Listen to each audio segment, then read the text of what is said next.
Ayun, so good evening guys. Ngayon po ay Friday ulit. Gumalaw naman si PSE market natin, no? Kahit pa paano nag-up tayo ng 0.69%, pero pakiramdam ko parang sideways pa rin yung galaw natin kasi another 172 million na net foreign sales. So hindi pa rin po tumitigil, so natigil lang yung bilang ko dito sa more than 12 billion na net foreign sales sa market natin. So mali mo, mas maganda yung galaw natin for next week.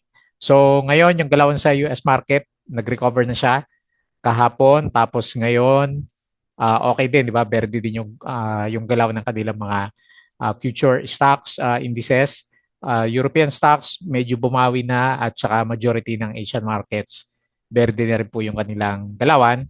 So, ganun din sa crypto, hindi naman siya gumalaw. Nasa 77K pa rin siya, pero verde na yung mga chart ng cryptocurrencies natin. Mukhang tahimik yata si Donald Trump during this time. So, sa Philippines, si Bato de la Rosa, di ba, hinahanap na kasi may Red Bull intern sa red police notice ayan, sa international.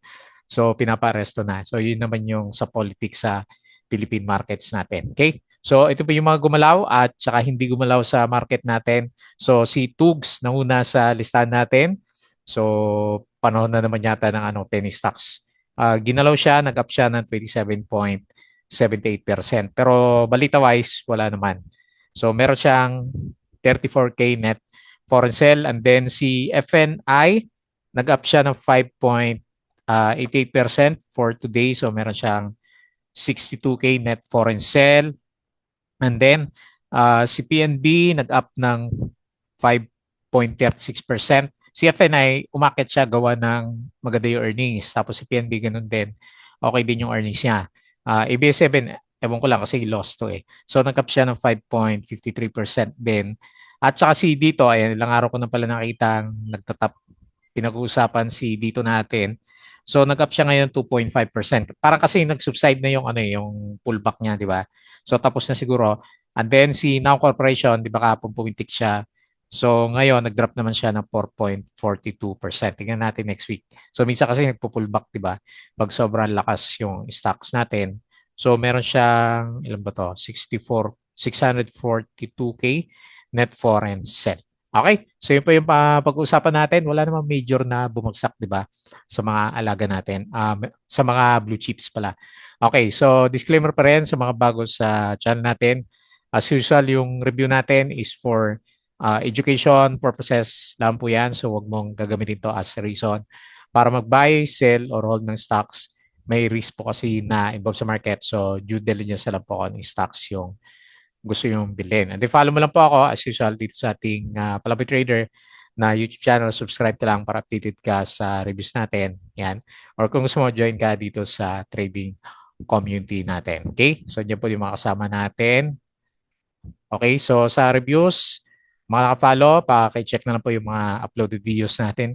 Grabe na sa lobat na rin yung mga viewers natin.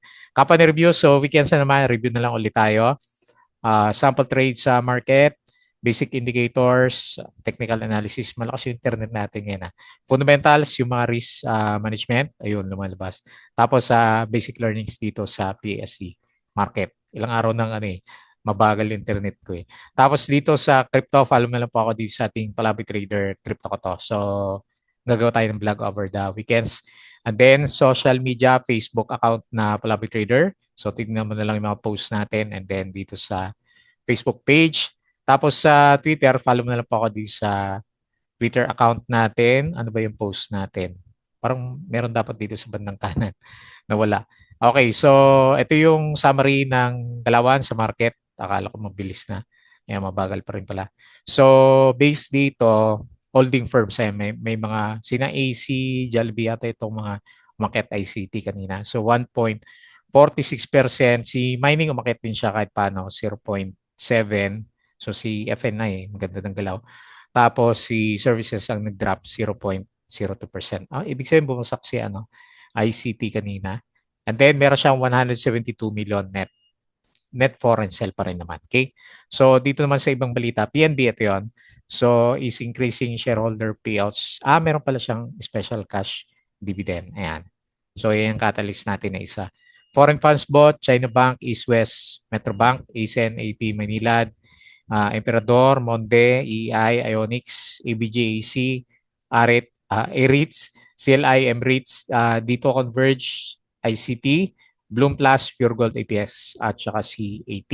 So, foreign funds sold demand, BDO, BPI, FGen, Meralco, Manila Water, CNPF, DNL, Jollibee, IMI, DMC, GGS, SMC, Ali Double Dragon, Philreach, Globetel, Now, Tugs, Web, Provisos Retail, Wilcon, FNI, Nickel, at saka si Felix Mining. Okay? So, National Bank, meron siyang special dividends pala. Ayan. So, congrats po. Kasi pumitik siya ngayon, di ba? So, share buyback, Fruit, SMC, SMPH, FNI, di ba? So, maganda yung earnings niya. Double 2025 net income yan. Malakas. Tapos, si Kevin Tan's AGI profit. So, up to ng 5%. Ayan. Umakit yung earnings. Mega White up din siya. So, 26%. Ayan. Hopefully, catalyst. Tapos, yung first up na market natin, halos ganun din, no? Hindi siya nagbago. O, halos lahat verde. Okay? So, top line, block sale prices 350% above IPO. O yan, maganda si, si top. AGI, okay na yan. Si AGI, okay na rin. Now, okay, ano ba to? Okay, baba yung earnings niya. So, yan siguro yung stopper niya. Pre earnings minus 53% kasi hindi siya operational, di ba? So, si Prit natin. EI, lumakas siya, 979%.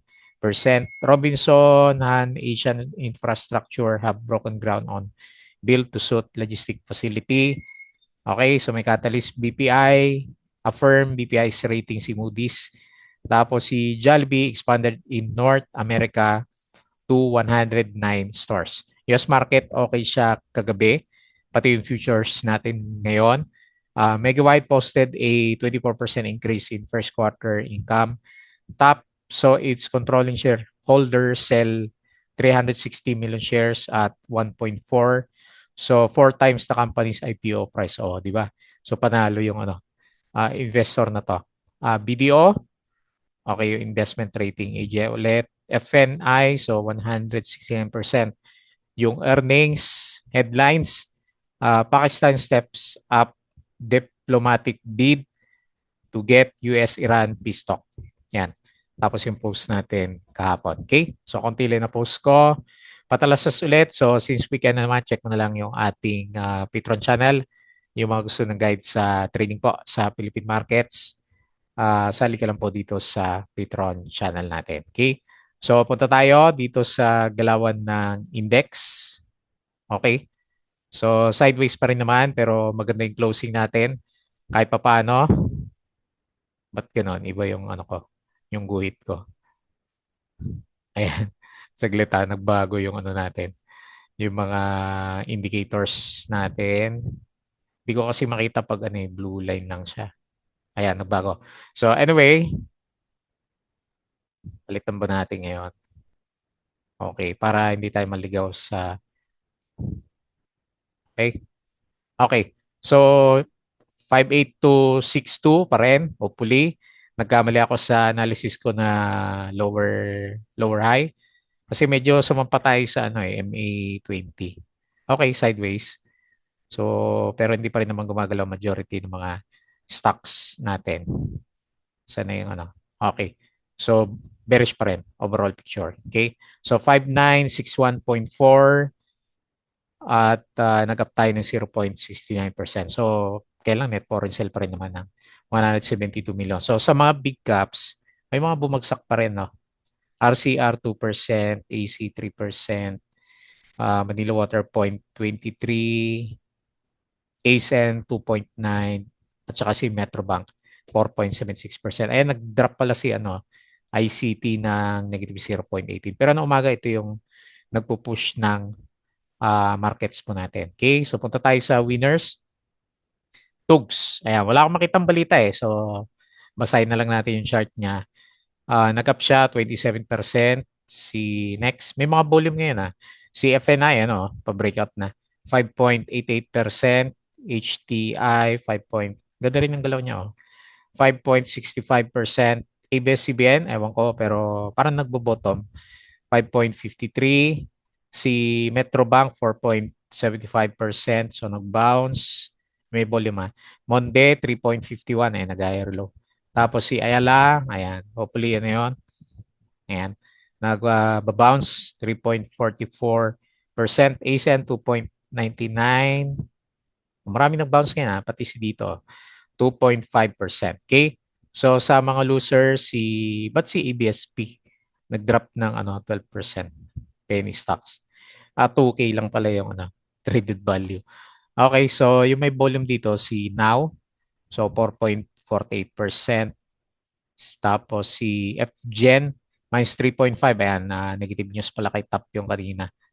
Ayan. So 3.42%. Pero may dividends to ayan oh. Maliit lang. 0.25%. Okay? May nagbenta kasi. Ayan. Tapos investor yon. So ibig sabihin, panalo siya, no? Tapos, yun nga lang, sobrang dami ng binenta niya, di ba? Okay? So, ganyan na lang muna yung chart natin. Silip tayo sa global market. So, ngayon yung futures ng US is verde.